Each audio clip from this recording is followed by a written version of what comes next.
नमस्कार प्रिय दर्शकों, इस कहानी के माध्यम से मैं आप लोगों को एक ऐसा कहानी सुनाने जा रहा हूँ कि अगर यदि आप लोग किसी से भी भेदभाव रखते हैं तो ये कहानी आप लोगों का वो विचार खत्म कर देगा। तो अब ध्यान से सुनिए ये कहानी। 7 राजा की परीक्षा। राजा की परीक्षा। आज संत कबीर दास की जयंती है। शुभकामनाएं। इस शुभ अवसर पर हम आपके साथ उनके जीवन का एक प्रेरक प्रसंग आपके साथ साझा कर रहे हैं। राजा की परीक्षा। राजा की सादा जीवन और उच्च विचार रखने वाले कबीर दास की ख्याति दूर दूर तक फैली हुई थी और बनारस के राजा बीर सिंह भी कबीर दास जी के भक्तों में से एक थे। जब कभी कबीर दास राजा से मिलने जाते थे तो राजा स्वयं कबीर दास जी के चरणों में बैठ जाते थे और उन्हें राज गद्दी पर बैठा देते थे। एक दिन कबीर दास ने सोचा कि क्यों ना बीर सिंह की परीक्षा ली जाए कि क्या वो सचमुच इतने बड़े भक्त हैं जितना कि उनके व्यवहार से नजर आता है, या ये दिखावा मात्र है। और अगले ही दिन वे बनारस के बाजारों में एक मोची और एक महिला भक्त जो कि पहले वेश्या थी के साथ राम नाम जपते निकल पड़े थे और साथ ही उन्होंने अपने हाथ में 2 बोतलें पकड़ ली थे जिसमें रंगीन पानी भरा था, पर देखने से शराब प्रतीत होता था।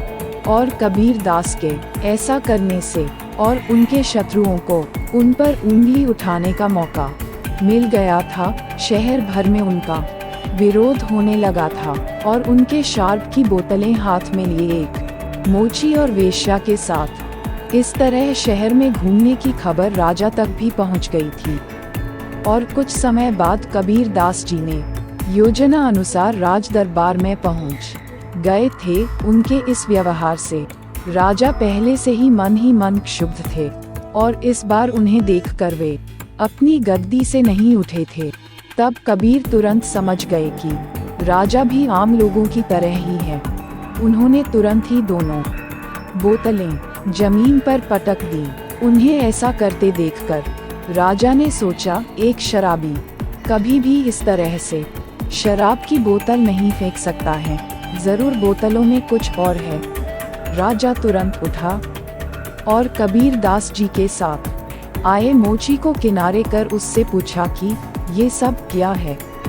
तब मोची बोला, अरे महाराज, आपको नहीं पता है, जगन्नाथ मंदिर में आग लगी हुई है और संत कबीर दास जी ने तो इन बोतलों में भरे पानी से वो आग बुझा रहे हैं। राजा ने इस घटना का दिन और समय नोट कर लिया है और बाद में इस बात की सच्चाई का पता लगाने के लिए एक दूत को जगन्नाथ मंदिर में भेजा गया था और मंदिर के आसपास रहने वाले लोगों से इस बात की पुष्टि की कि क्या जगन्नाथ मंदिर में उसी दिन और उसी समय में मंदिर में क्या आग लगी थी जिसे कबीर ने अपना बोतल की पानी से आग बुझा दिया था।